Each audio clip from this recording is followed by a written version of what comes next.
İnsan dünyaya doğulanda ağlayır. Neden? Bir izah edebilmez insan doğuluşta. Niye ağlayır? Ne bir de insan dünyadan gedende ağlayır. İnsan bu dünyaya doğularken əzabla doğulur. Bir dünyadan tamamen fərqli bir dünyaya gelir. O bu dünyadan habersiz gelir. Ama gidende ölümü bilerek gider. Ölümün ne olduğunu bilerek gider. Ve hiç kim hayatından seve ayrılmak isteğinde olmayayım hiç vaxt. Hayat güzeldir ve yaşamak da güzeldir. Ama nece yaşamak anlayışı var. Şərəfinlə, ləyaqətinlə, abrınla, həyanla yaşayacaqsansa səni incidəcəklər, sən ağrıyacaqsan. Sen bu hayat seni döyecek.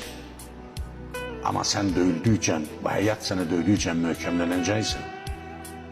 Erkəyəcəksən. Hayatta ləyaqət və şərəf sahiblerine yaşamak asan değil. Ama renksiz adamlara yaşamak çok asandır. Çünkü onlar istenilen mühitin rengini alabilirler. Rahatlıkla. Ama o adamların gelişiyle gidişinden kimsenin haberi olmur. Bu dünyanı insan kimi ləyaqətlə yaşayanlar gedəndə deyirlər ki, eldən getdi. Çünkü ləyaqətli bir adam getdi.